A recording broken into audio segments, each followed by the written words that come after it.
Chapter 36. No Appeal. The Sudanese lawyer, Mr. Ahmed Salah, was the last person who came to know about the conversion of his daughter from Islam to Christianity. His informant was an officer in the Sudanese embassy at New Delhi. He just called him on his phone and in a few words passed to him the disturbing news about his daughter Inez. As before, he flared up in one of those tantrum rages. After overcoming his violent demonstration of rage and frustration, he decided to fly back to India. This time he decided not to inform his wife. He knew she had a heart problem and such abominable deed of her daughter might cause her untimely death. The proud lawyer didn't get the full story about his bad daughter. The informant didn't tell him about her marriage with an Ethiopian Christian boy. His 6 months visa to India had expired. So, he drove his vehicle to the Indian embassy and applied for a new 6 months visiting visa. Getting a visa to India was as easy as someone wanted to purchase a ticket in a local transportation office in Khartoum city. Even so, surprisingly, his application was rejected. The proud lawyer flew again in rage and demanded the renewal of his visa. His application was sent again along with big letter of appeal. He stated many reasons for his urgent trip to Hindustan. He lied in his application by mentioning that his only daughter was lying half dead in the intensive care unit in a hospital and hence he should be allowed to fly on the same day to Bombay. This time his application was sent to the Indian ambassador. Even the receptionist girl thought that the rejection was due to some office error. The girl was working in the Indian embassy for 10 years, but she had never witnessed an application for 6 months visiting visa was refused. Alas, the application of the proud Sudanese lawyer was rejected again. The ambassador wrote in red ink, "No appeal for this applicant should be accepted again." It was final rejection, and that was that. The extremely angry man became insane when his door of his trip to India was blocked forever. He then swallowed his pride and decided to get the visa through bribery. He said and whispered to the Indian girl that he would give her whatever amount of money she should ask for if she got him a visa. The Indian girl laughed before she told him, she was only a receptionist and could do nothing to change the decision of the ambassador. She then advised him to send someone else from his family to his dying daughter. The rejected and insane man returned to his house and informed his wife what their bad daughter did and what had happened to him at the Indian embassy. This time, Mrs. Saham Salah didn't receive a heart attack. Her husband suggested that she should go to India and bring back their bad daughter in chains. Mrs. Saham had never traveled before in a plane. Therefore, the decision of her husband fell like the dew of heaven in her soul. Mrs. Saham didn't have a passport either. She remained all her life imprisoned in the 4 corners of her house. She was a mere housewife. She was an illiterate woman and had never been to school all her life. Her educated husband bought her as a wife from her poor father when she was a child of 13. She was born and raised up in a very far and remote village in North Sudan. It took Mrs. Saham a week to obtain a Sudanese passport. After that, her husband took her to the Indian embassy. Because she could neither read nor write, her educated husband ordered her to go in and ask for an application form and bring it to him to fill it for her. He sat in his car until she brought the form. He then filled it and gave it to her. In less than 1 hour, the wife returned with a rejected application. It was written in capital letters, "No appeal to be accepted from this applicant." Mr. Ahmed Salah felt like jumping out of his car and running inside the building of the Indian embassy of the accursed Hindus idolaters and kill everyone found inside. During this week, the proud Sudanese lawyer tried different ways to contact his daughter. He tried her cell phone, but it was out of service. He sent many emails, but he got no reply to any of his emails. Finally, a bright idea came to his mind. He decided to contact his son-in-law at Riyadh and beg him to travel to Bombay and bring back with him his wife to Saudi Arabia. The proud lawyer regretted that he talked to his nephew. Osama broke to him yet another heartbreaking news. He told him his daughter divorced him through an Indian court and that court mailed to him his divorce certificate. Then the gay, gambler, drunkard, and pimp husband said, he would never recognize that an un-Islamic divorce and therefore Inaz would remain his wife until death set them apart. The heartbroken father said to his former son-in-law, if you believe Inaz is still your wife, then why don't you go to India and bring her to live under your roof and in your ropes? The proud lawyer hid the abominable conversion of his daughter from her former husband.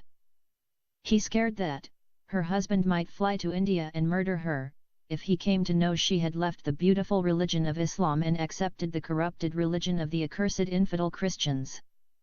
Chapter 37. Blacklisted. Inaz's father determined not to leave a stone unturned before he would give up. Even if he had to travel by ship from Port Sudan City to Bombay City, he determined to reach his converted daughter and bring her back chained to her seat in a plane. Or if he had to throw his body in the Red Sea and swim through the raging waves of the Indian Ocean and via the Arabian Sea arrive at Bombay.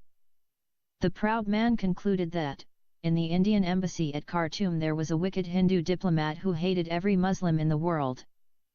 So, before he would do any crazy thing, Mr. Ahmed Salah decided to fly first to Egypt and try his luck at the Indian embassy in Cairo.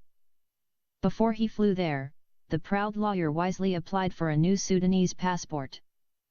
He didn't want the Indian diplomats in Egypt to see the double rejection in his current passport.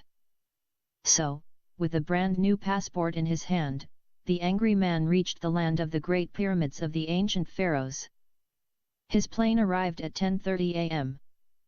From the Cairo International Airport, the proud Sudanese lawyer took a taxi directly to the Indian embassy.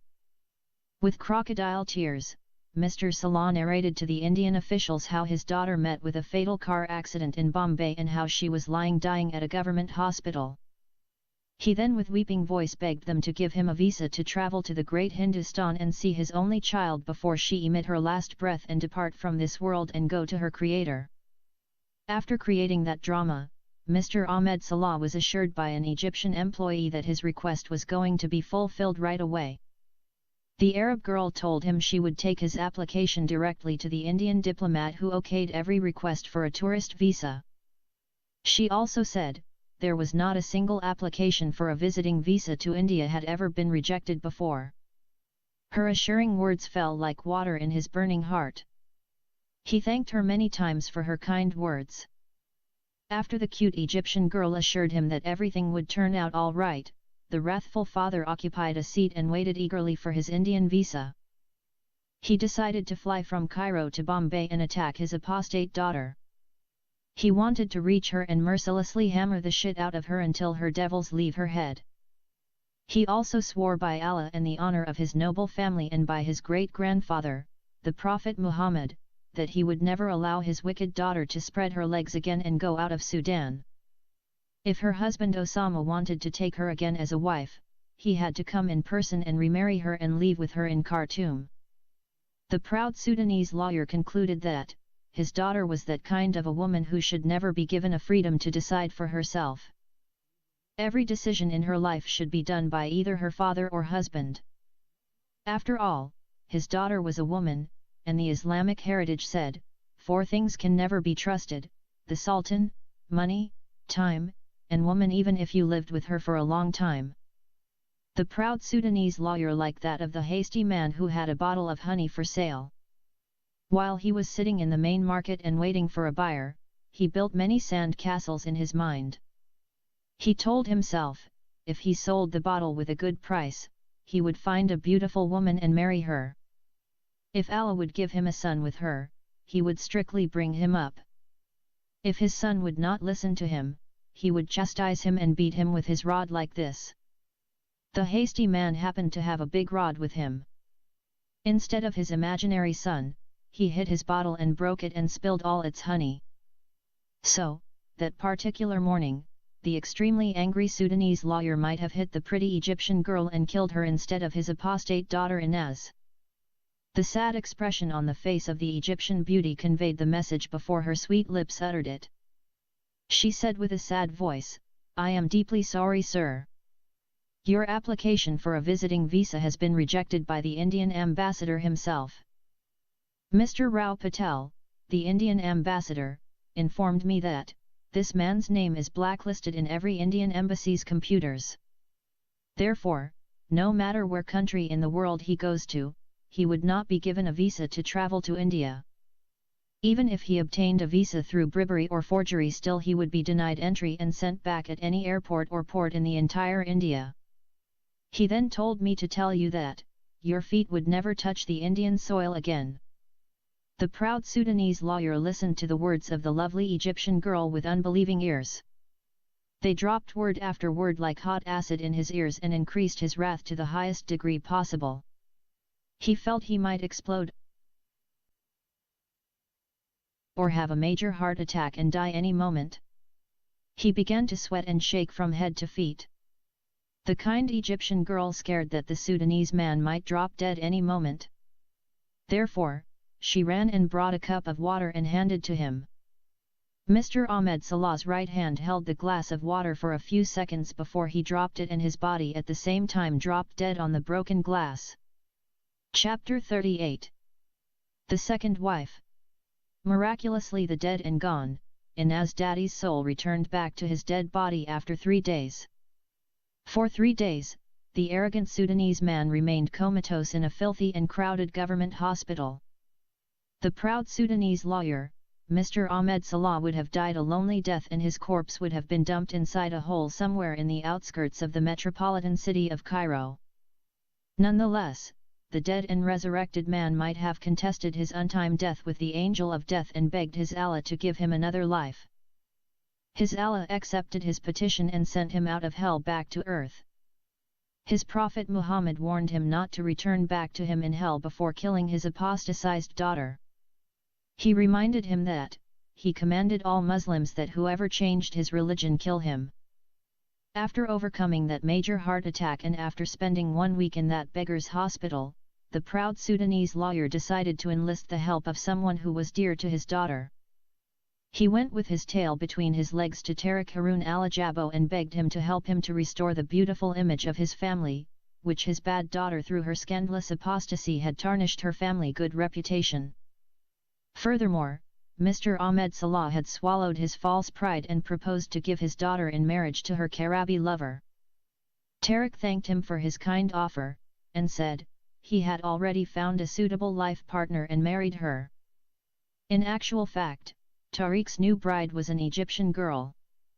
He found her through an online dating. She was a poor girl who used to live with her destitute family in a cemetery among the tombs of dead rich people. In Cairo City, many poor people are living inside the graveyards.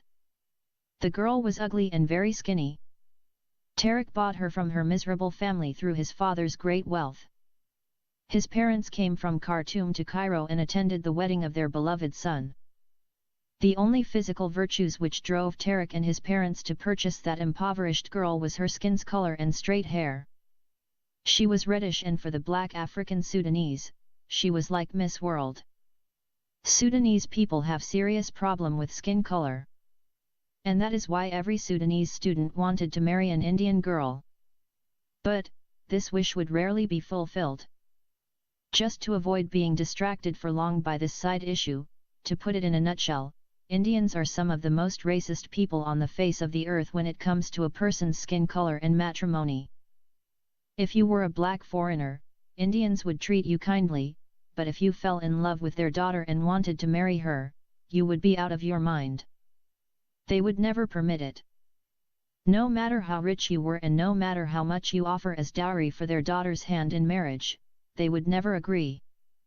They would rather live and eat dirt the rest of their lives than agree for their daughter to marry a black man. The only Arabs who sometimes give their daughters in marriage to Sudanese men are the Egyptians. The other Arabs of the Middle East and North Africa would never allow their females to wed Sudanese males, no matter how much the latter would offer them in exchange for their daughters' hands in marriage. Anyhow, the proud Sudanese lawyer preferred his Arab daughter to wed a Karabi, which more tolerable for him than leaving her to remain an apostate from Islam. His pride and arrogance would not tolerate an apostate in his tribe. His Shijia tribe would tell you in pride, we are Shijia and Arabs. We memorize the Quran by heart and teach others the hadiths of our great-grandfather, the Prophet Muhammad. Mr. Ahmed Salah convinced Tariq that as a Muslim man, the Quran gave him the right to have up to 4 wives at the same time. Although Tariq was already a married man, the tempting offer of the cunning father of his beloved Inaz made him to agree to have a second wife.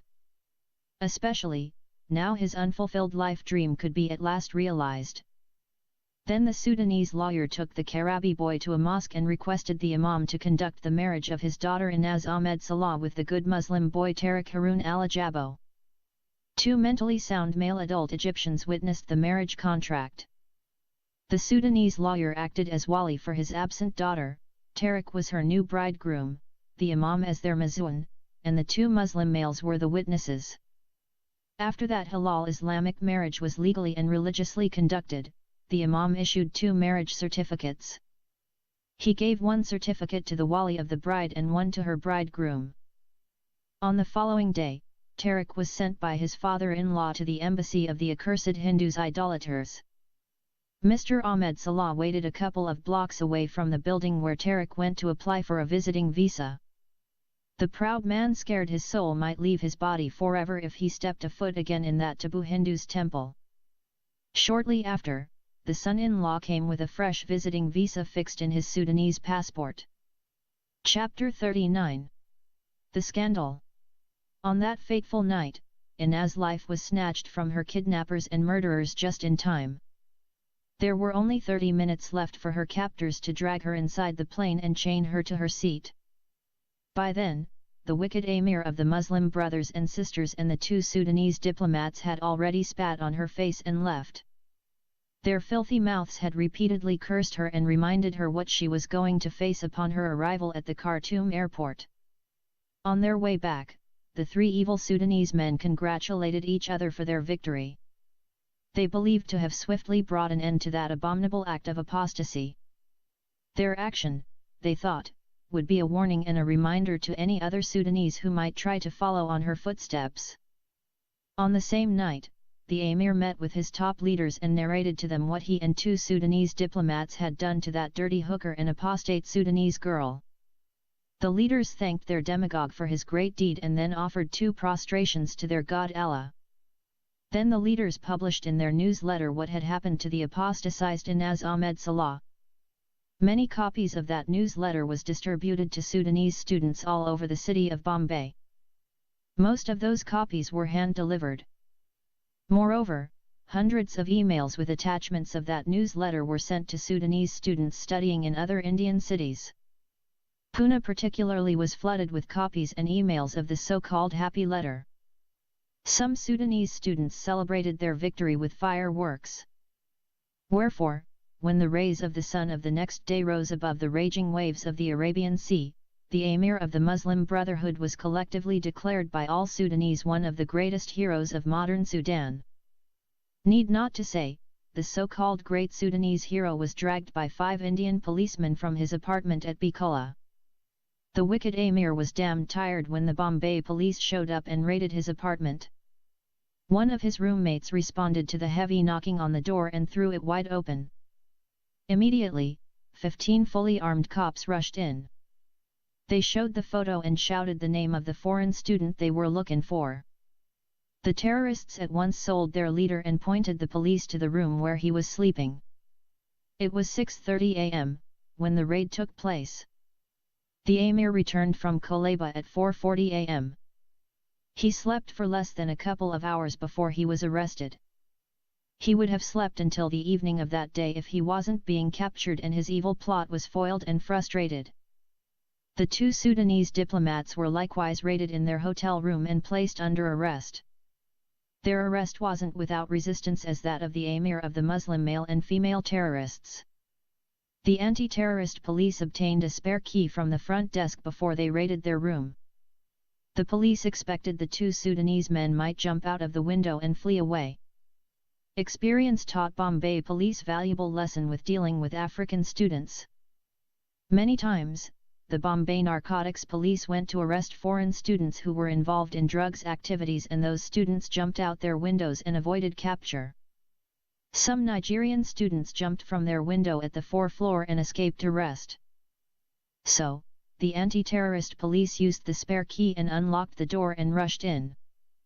They found the 2 Sudanese diplomats buck naked on beds with 2 Indian hookers. The girls were bare naked too. Worse than all, both girls were underage.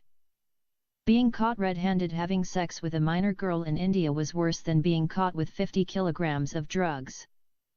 It was more tolerable to be arrested for first-degree murder than being arrested for raping a 12-year-old Indian girl.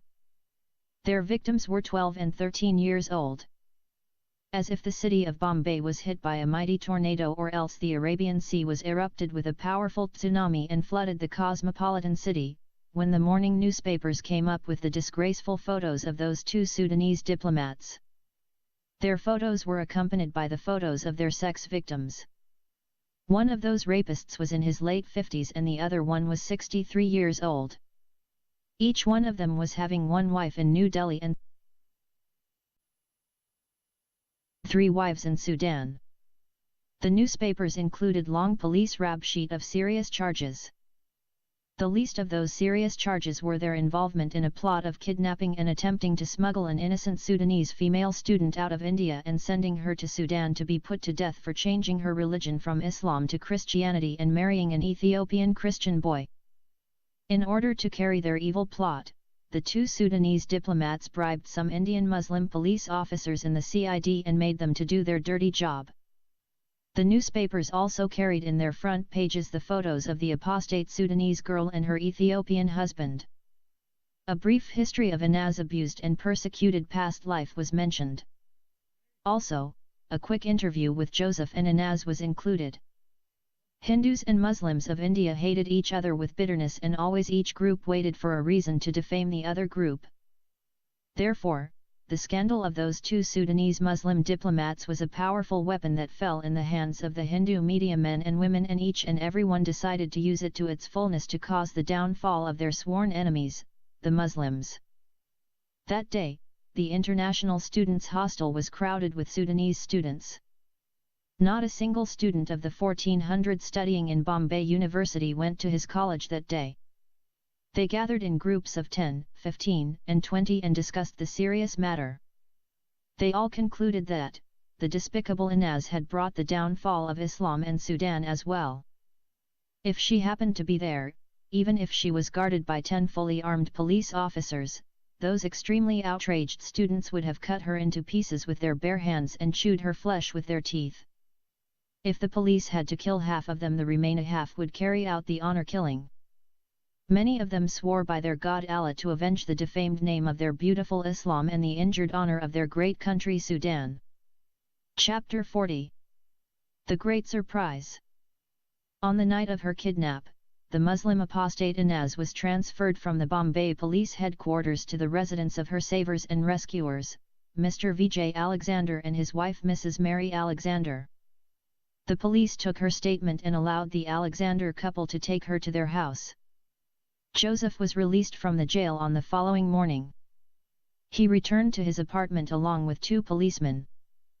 Those 2 police officers were appointed to guard his apartment during the day, and at 6 p.m. they would be replaced by 2 night shift guards.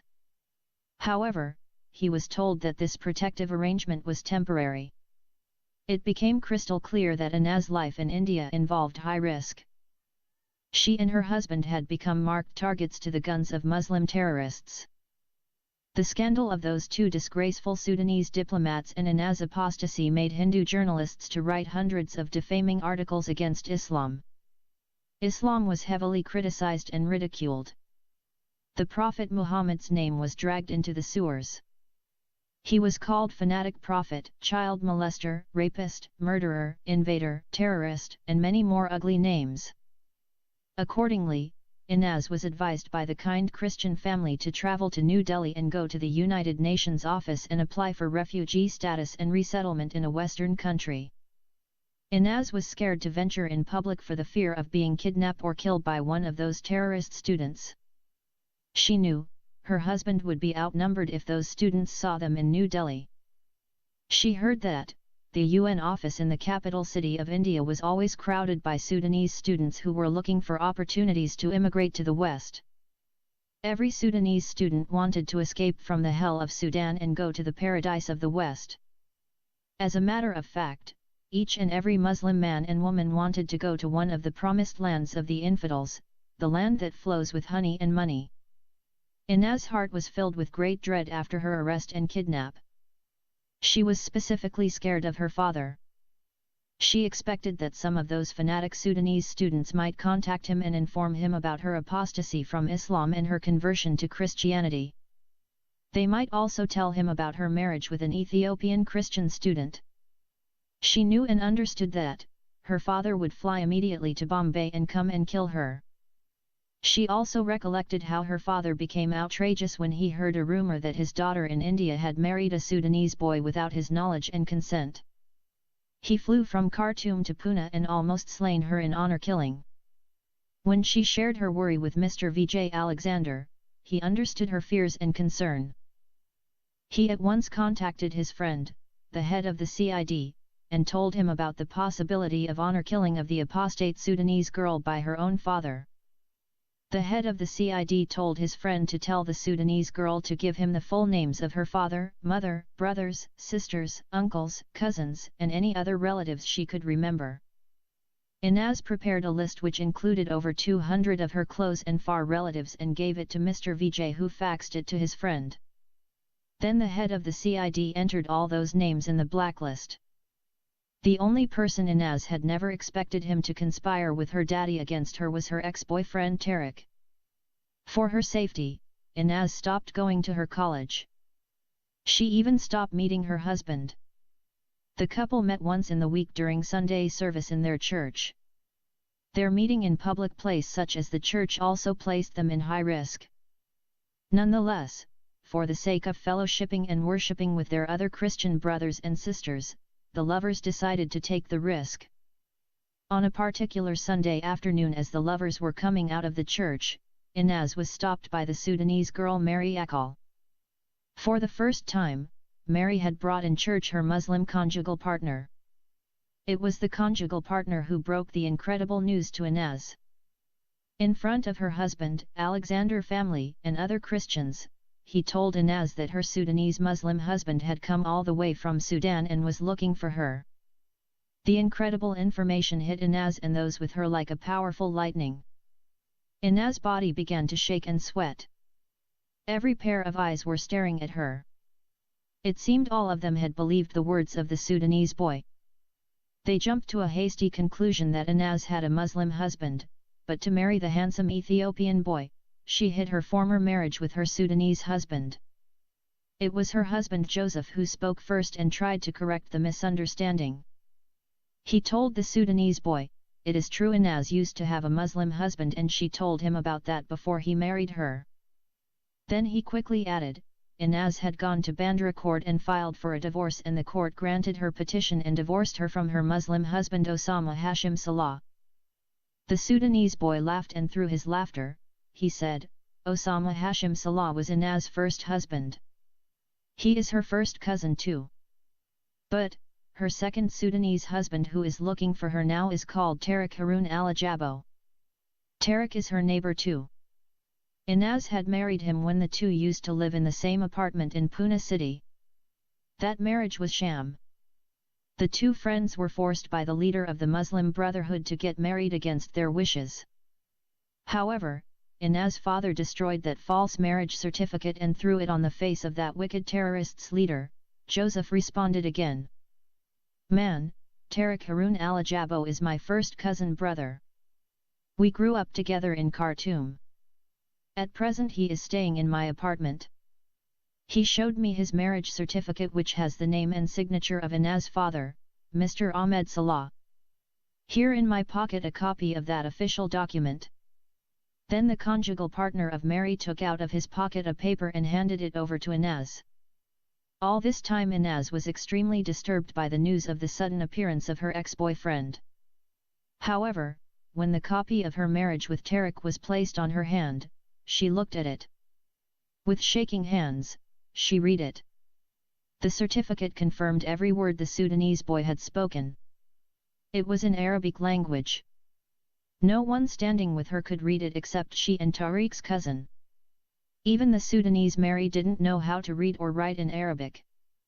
"Where is Tariq now?" Inaz asked with faint voice. "He is living with me in Kalina. I can take you to him right away if you want to meet him." "Yes, I want to see him and talk to him."